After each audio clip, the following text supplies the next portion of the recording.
السلام علیکم دوستو، آج ہم اس کے اندر کچھ دو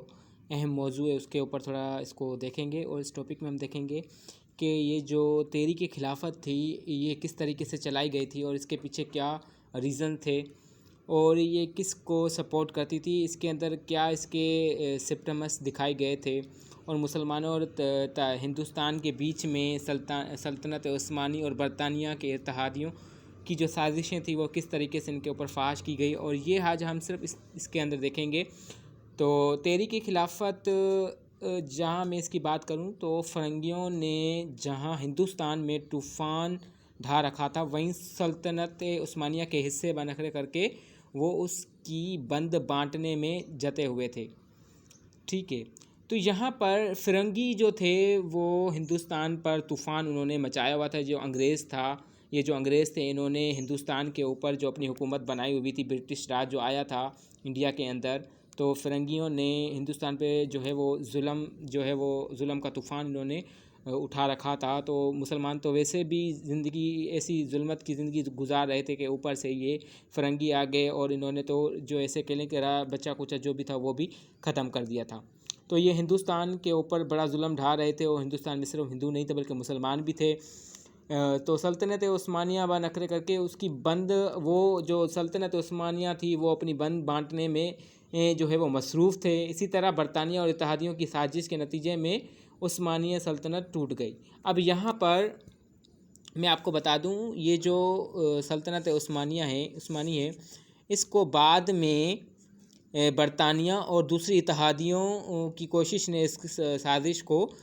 وہ کامیاب بنا دیا، اور یہ جو تحریک تھی یعنی یہ سلطنت عثمانیہ تھی وہ ٹوٹ گئی، برطانیہ اور اتحادیوں کی سازش کی وجہ سے ٹوٹ گئی، اور انگریزوں نے وہاں انتقامی کارروائیاں شروع کر دی۔ اب یہاں پر میں آپ کو بات بتا چلوں کہ فرنگی جو نہ صرف ہندوستان میں ظلم ڈھا رہا تھا بلکہ انہوں نے ایک سلطنت عثمانیہ کو بھی توڑ دیا، اور جو اس کے علاوہ انگریزوں نے وہاں پر انتقامی کارروائی کرنا شروع کر دی، اور ان کا جو مقصد تھا انگریزوں کا وہ ترکی کو تباہ کرنا تھا، یعنی ترکی کو تباہ کر کے ختم کرنا تھا۔ تو انہوں نے اپنی کوئی بھی کسر نہیں چھوڑی۔ ایک خلافت ہی دنیا میں مسلمانوں کے دور عروج کی واحد نشانی رہ گئی تھی۔ اب شاید وہ بھی پاش ہو کر دکھائی دے رہی تھی مسلمانوں کو، کیونکہ ایک ہی یہ تو تحریک جو تھی، میں آپ کو بتا دوں کہ یہ ایک ہی تحریک تھی جو مسلمانوں کو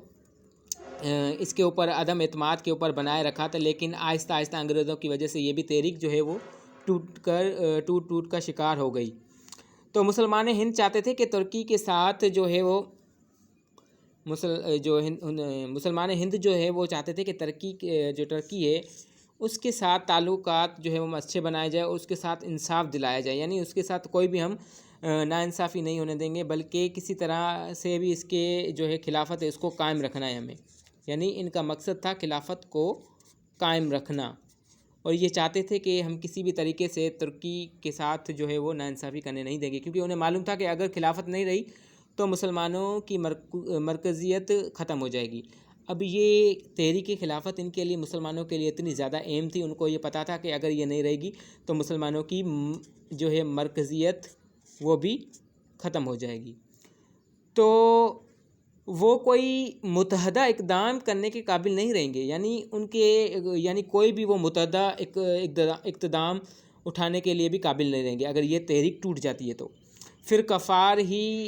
پھر یہ ایسا ہوگا کہ کفار کی حاکمیت ہو جائے گی، یعنی جو ظالم ہوں گے پھر ان کی ہی حاکمیت چلے گی، ان کی حاکمیت ہی چلے گی، پھر انہی کا ہی سکہ چلے گا۔ ظاہر سی بات ہے، جو جس کی حکومت آتی ہے پھر وہ اپنے حساب سے حکومت کو چلاتا ہے، پھر اس کا جو ہوتا ہے پاور ہوتا ہے، وہ جو چاہیں گے وہ کریں گے، اور مسلمان کفِ افسوس میں ملتے رہ جائیں گے۔ اچھا دوستوں، یہ پہلے میں آپ کو بتا دوں کہ خلافت ہوتی کیا ہے۔ خلافت کے بارے میں تھوڑا ہم دیکھ لیتے ہیں، خلافت کیا ہوتی ہے۔ خلافت کا مرکزی خیال کو اگر ہم دیکھیں گے تو یہ دنیا کے تمام مسلمان خواہ وہ کہیں بھی ہو، یعنی مسلمان جتنے بھی ہو، چاہے وہ انڈیا کے اندر ہو، چاہے وہ ملیشیا کے اندر ہو، چاہے انڈونیشیا، چاہے افریقہ کے اندر، کہیں پہ بھی ہو، یعنی ایک ہی حکمران کے برائے نام بالادستی کے تحت ہوں گے، جو اپنی سیاسی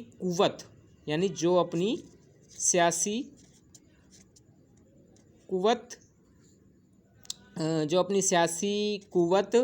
اور شوکت کے ساتھ اقتدار مذہب کا بھی محافظ و نگران ہوتا ہے، یعنی خلافت کے اندر ایک جو بھی حکمران آتا ہے، یعنی جس